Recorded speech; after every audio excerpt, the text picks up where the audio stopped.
嗨，大家好。近日，美国海狼级攻击核潜艇的第二艘康涅狄格号在中国南海附近潜伏时被撞上浮，一溜烟地逃回了关岛。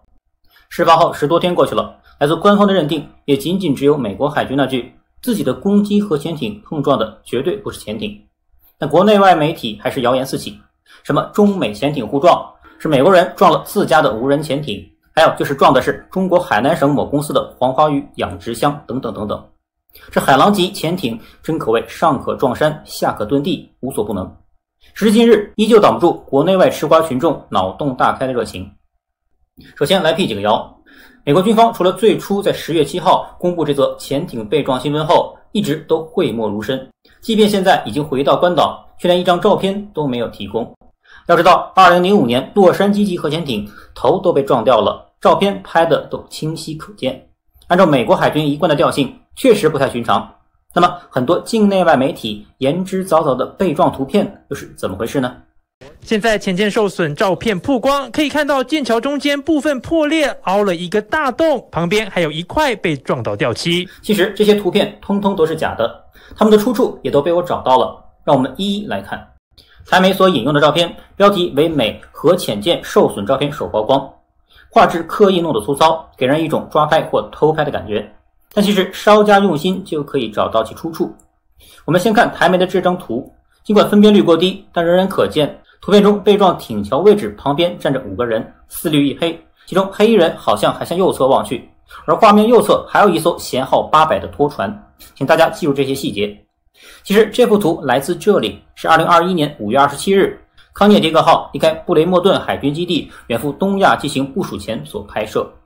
我们将图片放大，可以清晰看见左边4绿1黑的5个人和右边舷号800的拖船，放在一起比较，是不是一模一样呢？所以这张台媒所谓海狼被撞后的首张受损照片是假的。其次就是这张照片，艇桥上被撞的痕迹非常明显，也被大量媒体所引用。我们注意左下方的5个人以及他们的动作。这张照片的出处实际是在这儿，日本横须贺，时间是在2021年7月31日，也就是刚才康涅狄格号离开美国后首次抵达日本的时间。我们将图片放大，艇桥上的裂纹和左下角的5个人又是一模一样。同天拍摄的图片还有一张被大量引用，就是这张，艇桥上的缺口更为清晰。实际源头在这里，时间也是7月31日。图片中左边舷号 YT-807 为美国勇敢级港口拖船梅诺米尼号，被部署在日本的横须贺港。还有这张照片，也就是美国海军公布康涅狄格号被撞新闻时所引用的图片。这张更被很多网友改成了这样，看起来很像是哥斯拉的杰作。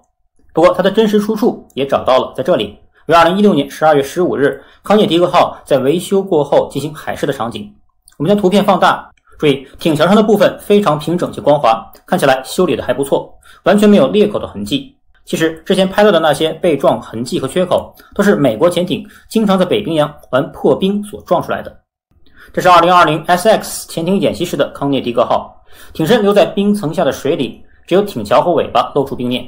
至于其他所谓海狼被撞后的各种图片，也都没有一张是真实的，几乎都来自旧图。我整理了一下美国军方随舰的拍摄官今年所发布的康涅狄格号的官方图片，这是5月27日从母港布雷默顿海军基地出发前往日本时的图片，共3张。然后到了7月31日抵达日本横须贺港，一共也有3张，其中就包括了那2张被广泛引用的被撞图片。紧接着就是8月1日美国第7舰队指挥官卡尔托马斯中将访问康涅狄格号的5张图片。右边的那位就是这位指挥官，其实在今年4月刚刚晋升为中将，并在7月8日接任第7舰队的指挥官，看起来也是新官上任。军迷们可以记住他，以后打交道的机会恐怕会很多。这是他在潜艇内观看潜望镜的图片。握手图左边的就是主角康涅狄格号的舰长卡梅隆·阿尔杰拉尼中校，并在潜艇里为第7舰队的新指挥官介绍潜艇状况。而这是此前他在潜艇上的照片，抽雪茄的样子还挺酷。但恐怕他那时还想不到，2个月后的一次中国南海之行正是他霉运的开始。因为在碰撞事件发生后，他的这个舰长职位也就意味着没了。很多人可能会问，你怎么知道他一定会被撤职呢？这可不是我说的，而是他亚伦·阿米克。 My name is Aaron Amick. I used to be a sonarman until they handed me my DD-214. Now I'm retired. 他曾经在美国攻击型核潜艇和弹道导弹核潜艇上担任20年的声纳员，同时又是新型声纳设备的教官，可谓既资深又内行。他在近期接受采访时就透露，凭他20来年在美国潜艇服役的经验分析，一旦潜艇发生了任何海底碰撞事故，指挥官都会被尽快解除职务，海军会分配具有潜艇指挥资格的军官，毫不客气地接手。而发生碰撞的指挥官以后将再无机会指挥潜艇了。而且随着调查的深入，出现过错的领航员、助理领航员或者舵手也有可能在第一时间被取消资格，这是最起码的处分。想必这也就是为什么康涅狄格号被要求头也不回地直奔关岛而去，而不是选择日本，因为在关岛等待他们的将是新任代理指挥官和海军调查组。接下来我们来看一下撞击地点，这是美国一家卫星公司 Planet 提供的一张疑似海狼级潜艇上浮航行的图片，也是迄今为止唯一的一张。我们可以清晰看到照片最下方的经纬度为北纬 15.49157 度和东经 113.08155 度。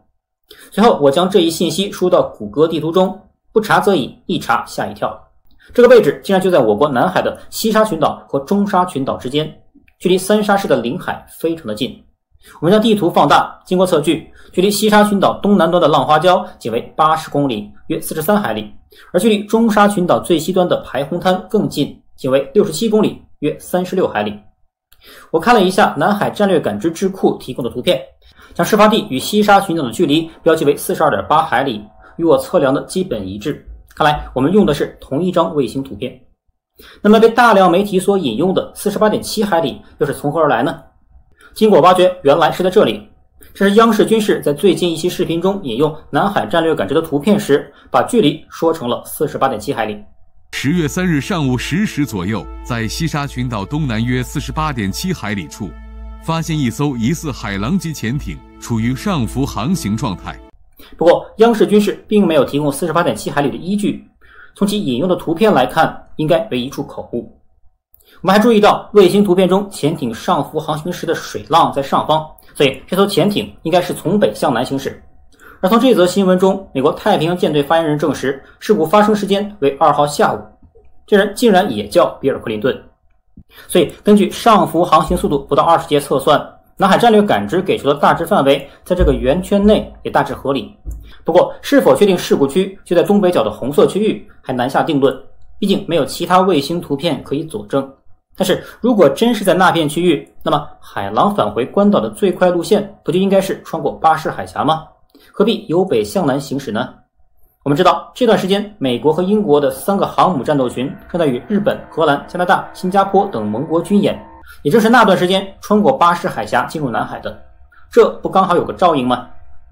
莫非这艘被撞上浮逃逸的海狼级核潜艇之所以故意避开巴士海峡，难道是因为不想被那么多盟国海军围观拍照吗？也不排除这个可能。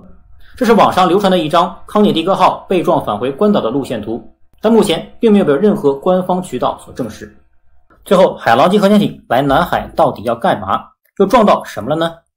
既然国内外所有媒体和吃瓜群众都脑洞大开，提出了各种也许永远也无法证明其真伪的猜测，那么本频道也脑洞一次，提出一种可能。首先，为什么是海狼级？美国海军现役50艘潜艇中，海狼级仅3艘，正所谓物以稀为贵，这3艘海狼也是贵得吓人，平均造价30亿美元。第3艘吉米卡特号更是高达35亿，可谓吞金巨兽。而相比洛杉矶级核潜艇，海狼级将静音性置于设计的首位。据说它可以在水下全速航行时，静音水平低至100分贝以下，甚至低于背景噪音。也正是这一巨大特点，使得海狼级在和平时期执行了大量的窃密和特种作战任务。为此，三郎吉米卡特号还特意加装了一段30米长的多任务舱段，并内设减压舱。特种部队和水下机器人就会通过这里进入海底，对海底电缆进行窃听、破译和传输。吉米卡特号也曾经因为成功执行某项秘密任务，获得了美国海军第2高荣誉的总统单位嘉奖。1979年，美国就对苏联玩过这么一手。当时的美国总统吉米卡特授意美国核潜艇鲷鱼号跑到北冰洋的巴伦支海，找到苏联的军事通信电缆，然后将潜艇坐沉海底。几名船员和通信专家钻出潜艇，将一种特殊设计的窃听装置接在电缆上，而且为了避免被苏联发现而前功尽弃，附近还会预设潜伏另一艘美国潜艇作为诱饵，一旦发现就会立即上浮，转移苏军的注意力。这听起来很像电影里的情节，但却是实实在在的真事。冷战结束后，被2位参与其中的业内人士写作成书，才揭示出来。总统吉米·卡特批准了这次北冰洋特务行动，这也是用他的名字来命名第3艘海狼级潜艇的原因了。那么此次在距离海南岛和西沙群岛如此近的地方，二郎康涅狄格号会不会也是在进行对中国通信电缆的窃听行动呢？也许有些人会说，你刚才不是说3郎吉米·卡特号才有多任务舱段，专门去做那些偷鸡摸狗的事情，2郎又没有？没错，不过我也并没有说负责监听的就是2郎康涅狄格号。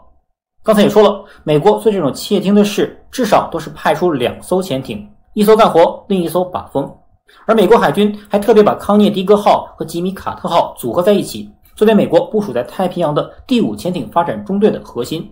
专门负责测试新型海底监听装置和遥控无人潜水艇。那么会不会此次是2郎3郎联合行动？3郎吉米·卡特负责在海底进行通信电缆的窃听，2郎康涅狄格作为诱饵，当有反潜舰只发现时，主动浮出水面，转移目标，掩人耳目呢？也不是没有这种可能。既然这次是脑洞大开，我们不妨就把想象力发挥到极致，把这种可能性也加进去吧。那2郎不是撞了吗？他到底撞到了什么呢？我反正是没看到，你看到了吗？好，那本期视频我们就录到这里，我们下期视频再见。